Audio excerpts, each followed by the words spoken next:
তুমি কার লাগিয়া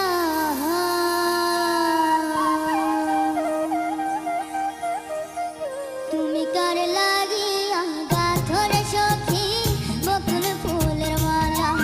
তুমি কার লাগিয়া গাথরে সখী বকুল ফুলের মালা নিশিরাতে কুঞ্জ বনে নিশিরাতে কুঞ্জ বনে আসবে কিষণ কালার তুমি কার লাগিয়া গাথরে সখী বকুল ফুলের মালা তুমি কার লাগিয়া গাথরে সখী বকুল ফুলের মালা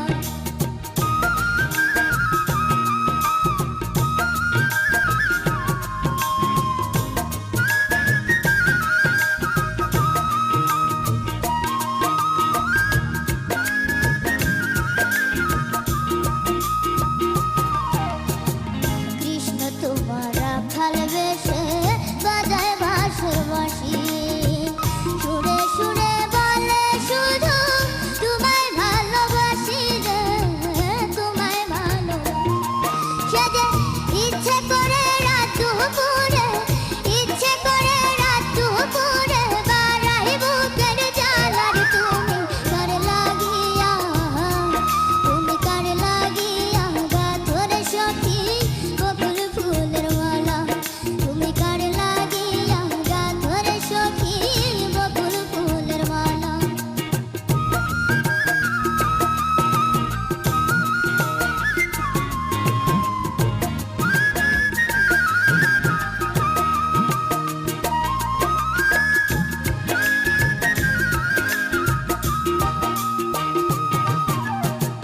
ঘরে তোমার মন বসে না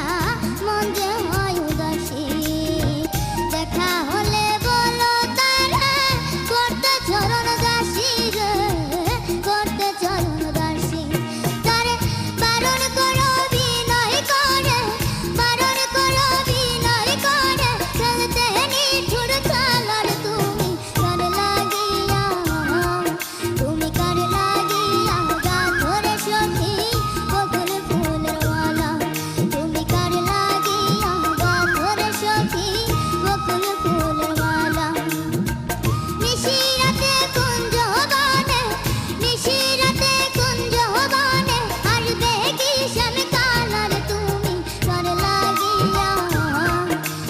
কার লাগিয়া গাথরে সখী বকুল ফুলের মালা তুমি কার লাগিয়া গাথরে সখী বকুল ফুলের মালা এত ছোট বয়সে এত কঠিন একটা গান, এবং যেটা ম্যাম কিছুক্ষণ আগে আপনি বলেছিলেন একজনের প্রতিযোগীর গান শুনে পাওয়ারফুল কণ্ঠ, ওর কণ্ঠ শুনে আপনার কি মনে হয়েছে? সাংঘাতিক পাওয়ারফুল, মানে গলায় শুধু পাওয়ার আর পাওয়ার।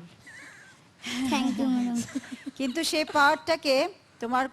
কোনখানে পাওয়ারটা একটু দিতে হবে আর কোনখানে পাওয়ারটা একটু বেশি দিতে হবে, এটা কিন্তু তোমাকে প্র্যাকটিস করতে হবে। যেহেতু স্বভাব শিল্পী, স্বভাব কবি যেমন থাকে না, ওকে দেখলে আমার স্বভাব শিল্পী মনে হয়, স্বভাব কবি টাইপ। খুব সুন্দর ঝুমা, অদ্ভুত তোমার গলা, মাশাআল্লাহ। থ্যাংক ইউ তুমি তোমাকেও দায়িত্ব দেওয়া হবে যাতে তুমি একেবারে ওই পর্যন্ত যেতে পারো। স্বাস্থ্য অনেক দুর্বল, কিন্তু কণ্ঠ শুনলে মনে হয় অনেক সবল। যাই হোক, দুর্বলরা ভাগ্যে বিশ্বাস করে,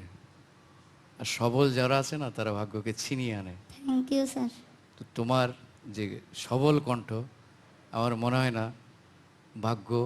তোমাকে ছেড়ে যাবে, এবং ভাগ্যকে তুমি নিজে সৃষ্টি করতে পারবে, তোমার মধ্যে ওই ক্ষমতা আছে।